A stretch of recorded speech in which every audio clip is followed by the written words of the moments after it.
Sing to me, muse of Havisham, send me a home, not homelessness. And I found a home in Havisham in 1985. And that was the same year I heard a wonderful Buckinghamshire greeting, "Hey up me duck." And this is the story about that. We like where we live. It's a 1930s semi-detached house. The walls are quite thick. You're aware of the neighbours, but there's privacy. It's the gardens that are long and thin.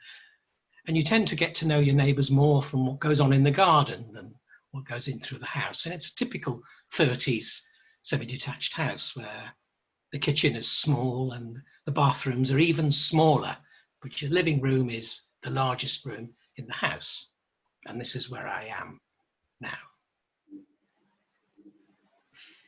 We'd hoped there would be good neighbours, and we'd not been in 5 minutes and there was a knock on the door. It was the guy next door. Now, we've had strange experiences where we lived before of neighbours, and they're the making and breaking of a community. And I was quite cynical, and I thought, well, in every community, there's always somebody, some family who causes more trouble to the community than anybody else. So I wondered how long it would be before we found that somebody. It was Bert next door. He was bringing a sack of, what seemed like a sack to me, a big bag full of runner beans and a jar of strawberry jam. He was on the other side of our wall, was Bert. 82, he was a widower. His daughter lived 15 miles away, and she came in to see him every day at 1 o'clock to make his lunch and to check that he was okay. And he looked like a nice man. And we got to know him very well, especially as every morning at 8:30, he would lean on his front door gate. Now, in those days, there were front door gates because there were gardens, not like carports now, and there were gates. He would lean on his front gate, and to everybody who walked past with their child on the way to the school at the top of the road, he would say, "Hey up me duck." And all the adults would say, "Good morning, Bert," and all the children would say, "Good morning, mister," because that was more polite. And at 3:30, when you came back, I was bringing my daughter back, I would get, "Hey up me duck," and there was Bert again. "Good afternoon, Bert," my daughter said. "Good afternoon, mister." And this was the way of life. It was a beautiful way of punctuating each day. Except on one morning, Bert wasn't there leaning against his front door gate at 8:30. And he wasn't there at 3:30 when we came back. At 6 o'clock, there was a gentle knocking on our door. It was Bert's daughter come to tell us that she'd come in at 1 o'clock, and there he was over his breakfast. He'd passed away, and that she would be selling the house, and she wanted to thank us for being such nice neighbours. It was so easy to be a nice neighbour to Bert. And she hoped that we would have good neighbours. Well, the for sale signs went up, and they weren't up but a week, and new people moved in. So I went round and knocked on the door, and I took some rhubarb and a jar of strawberry jam. It was a young couple of kids. He was a builder, which was just as well, because there was an awful lot to do in Bert's house. There was no central heating for a start. It hadn't been modernised probably since the 50s. There was a lot to do. And he'd be doing that in between his other jobs, but he wouldn't be working after 6 o'clock at night. And he certainly wouldn't be working on Sunday. He would do the quiet jobs like painting on the Sunday. And we congratulated ourselves that we had such perfect neighbours. And it was fine for a while, but his wife was a strange one. It was quite glamorous. Her toenails and her fingernails were always painted. She always looked as if she was, even when she was hanging out washing, she'd just come in from a nightclub. But people are people. People are different. I thought nothing of it. The people on the other side, they said, "Stephen, come over." And they said that if you go up in your top room and look over into their room on a hot day, you will see that she's sunbathing topless. Well, I wasn't going to do that. No, this is what other people do in their gardens, their own business. And I'm sharing a wall. I'm not going to do that. So I thought nothing more of it. People are people. It's their life. One Sunday morning, I was reading the paper and I heard a car driving around the crescent. It was very, very loud. And I remember thinking at the time, that's going way too fast. There's children playing outside. And I carried on reading my paper. And then I heard this squeal of brakes and the scream of a young child. I ran out the door as quickly as I could. And I remember thinking as I went through the door, please, please, please, don't let me be the first one on the scene. Let me be the second one, the one that rings for the ambulance, or maybe the third one that takes off his jacket and throws it over a body, but not the first one, not the first one. But I was the first one. The driver was vomiting into the gutter, and a small child stood next to his car, screaming its head off. The child was completely unhurt. I looked at the child. It was the little girl. I picked her up and ran her next door quickly, and I knocked on the door and nothing happened. I knocked again, and it was a while before the mother came to the door. She'd clearly been sunbathing in the garden because her shoulders were bare, and I explained what had happened, and she grabbed the child and closed the door.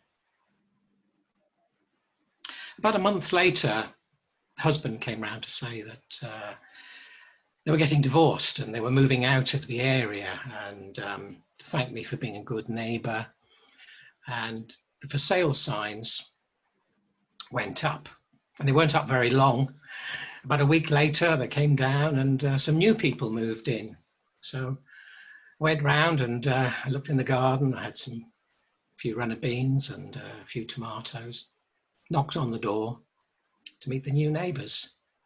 Now they were a bit older than the previous ones. They what we call a blended family. He had 3 kids and they had 3 kids, and it was very noisy, but they seemed nice enough. Except in one day I was out in the garden, I forget what I was doing, messing about in the garden, doing a bit of this and a bit of that, and they come out in the garden to have a row. And very clearly I heard her turn to him and say, F off, just like that. It was a hot sunny day, beautiful day in the garden.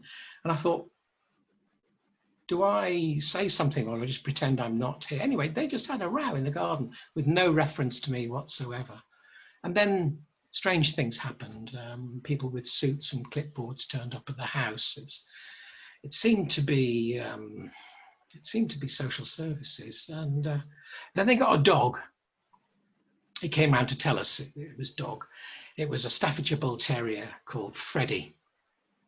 Now, if he comes into your garden, he said, all you have to do is shout Freddie, and he'll run over onto his back. Just tickle his tummy. Then you can pick him up and bring him home to me, because there was no fence that could stop Freddie. Freddie could go where he wanted to. So he thought nothing of it. And one day I looked out and there was Freddie in the garden, and my wife went out and said, Freddie, and he rolled over onto his back, and she tickled his tummy, and he went all gaga and drooled. She picked him up and took him next door, and they were very apologetic. And I thought, oh, thank goodness for that. This isn't going to be a problem.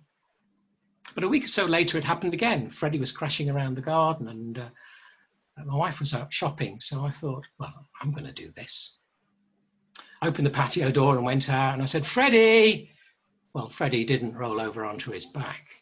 He took one look at me, and in that moment, he discovered his inner Staffordshire Bull Terrier, and he walked towards me. I backed away.